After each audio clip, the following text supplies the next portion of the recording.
Welcome to the Ready to Bid podcast presented by the Swicegood Group. Each week we spend just a few minutes giving you a quick update on our current real estate and personal property auctions, followed by a short conversation about auctions, real estate, and interesting topics. I'm your host, Zach Johnson. With me today is my good friend and co-host, Kyle Swicegood. Kyle, how's it going today? Good morning, Zach. Good morning. I want to remind everybody to be sure and go to our website, ready2bid.com. That's the number 2. And if you have an iPhone or an Android, download our bidding app. Type in Swicegood or the App Store. Pickup. Today's topic, how pickup day works for personal property auctions. This is sort of a guide to anyone that hasn't participated in our pickups, and even for those that have, maybe something they could do to make it a little better, make the experience better for them. Quick and easy. Payment comes first is what I have. The night the auction ends, the very next morning, staff, when I say staff, I mean the amazing Jill Atkins, will process all the invoices and process payments. Anything over $2,000, we won't put on a credit card. That has to be paid in person at pickup via cash or certified check or wire transfer prior to pickup. Anything below that $2,000 threshold will be charged to the card that you used when you registered to bid. And it says in the terms and conditions, if I will say this, we've had folks before say, email us right after the auction, hey, can you put it on this card instead? Or can I pay cash? That's better if you do that before the auction. Don't wait till the very end, but we will try to accommodate the best we can. Next thing, go over the Calendly link and scheduling a time. And that's in that invoice that we email you that night. So there's a link, and we call it Calendly. It's a website, and it gives you the ability to select a time to show up for pickup. It could be it's typically 30-minute increments. Mm-hmm. And what's the importance of that? The importance is we don't need 60 people out of 180 bidders to show up at 9 o'clock. It creates mass confusion. So we try to schedule this out to where people are showing up in a timely manner, and it's not overtaxing to our staff. It's not overtaxing to the driveway or the public street where people are having to park. And the majority of our bidders do this.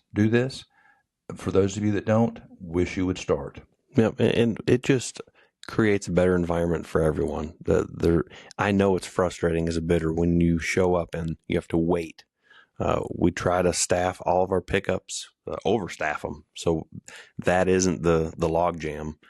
But if no one schedules and everyone shows up at one time, we can only do so much, because part of what we're going to go over here is buyers are responsible for their own loading, inspecting the items. That takes a little bit of time. So we want it to be quick and efficient, but at the same time, we don't want to rush people. And efficiency, I would encourage our bidders to schedule, be on time. We typically have a 10 to 4, 8 to 4 pickup proposition. Don't wait till 3:59 to show up, and certainly don't call at 3:59 saying, I'm 20 minutes out. Schedule your time, because our staff begins to leave at the end of the pickup.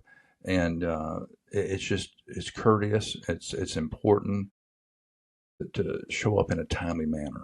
Yep. I always refer to it as good bidder etiquette. We do everything we can to be the most professional and best auction company we can be. We just ask that you do the same as a bidder, and it'll be a harmonious relationship. Why does all this matter? Well, it all matters because pickup day matters to the sellers. It's not just the auction company wanting to get paid.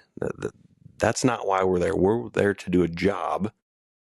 And yes, as part of that, we make an income, but really the job most of the time is to clear out an area, or maybe a whole house, for a seller. The seller expects when pickup closes at 4 p.m.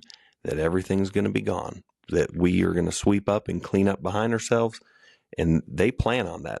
Often we're selling the real estate as well, and in an estate situation or maybe a business liquidation, we have our cleaning crew scheduled for the next morning and photography for later that afternoon.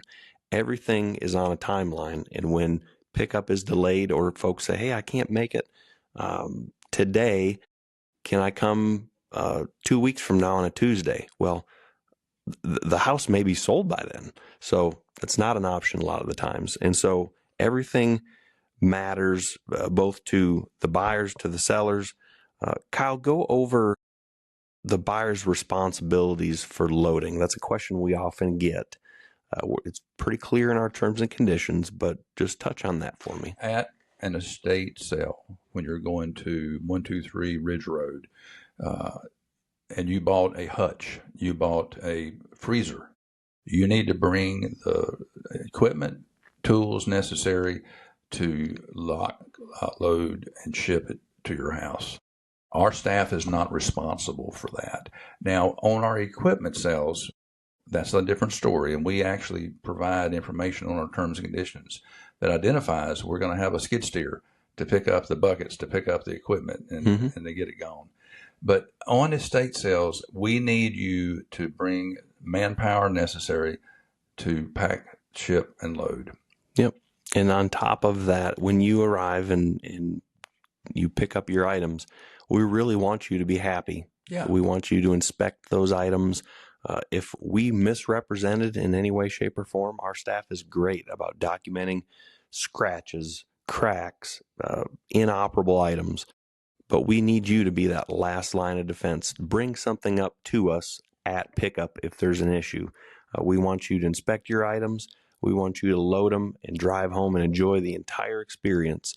So again, if there are any issues at pickup, please don't hesitate to talk to the auction staff that's there, or the lead, or yourself or myself. Obviously, we're always available to answer any questions, but the time to remedy those situations is there at pickup, not when you get back home 3 weeks later and call us up and say, hey, the shirt said it was a medium, but it's actually a large. We make every attempt to be as accurate in our descriptions as possible. And we have great folks that catalog these items. But believe it or not, we're humans as well. We've made mistakes, and I'll probably make another before the end of the day. When you're cataloging upwards of 1,200 lots in an auction, there's bound to be one or two that slip through the cracks as hard as we try. So we ask that as a willing participant in this process, just bring stuff like that up to us. We're going to make it right. We're going to treat you like gold. We appreciate each and every bidder. We can't have an auction without bidders. We understand that. The seller is our client, but the customer is the bidder. And without bidders, we can't do what we do. The last thing I will say regarding payment, cash. If you have a $2,222.60 invoice, exact cash, because we do not keep money on site. Bring cash. I think we've talked about it. I think our admonition to our bidders is to bid more and to participate in our auctions and to help us make auctions what they need to be, which is great. Yep. And just a final note I have wrote down here, Kyle, auction pickup day is really the final step of that auction process. When bidders follow the instructions, bring help, and arrive on time, it's a smooth process that gets everyone their items quickly and keeps the auction running efficiently. Thank you for joining us today on the Ready to Bid podcast. If you have any questions about the auction method or need to contact Kyle or myself, our information, our contact info is in the show notes description, whether you're watching on YouTube or listening in your favorite podcast app. Our information is also on the website. Thanks for joining us today, and we'll see you next time on the Ready to Bid podcast. Take care.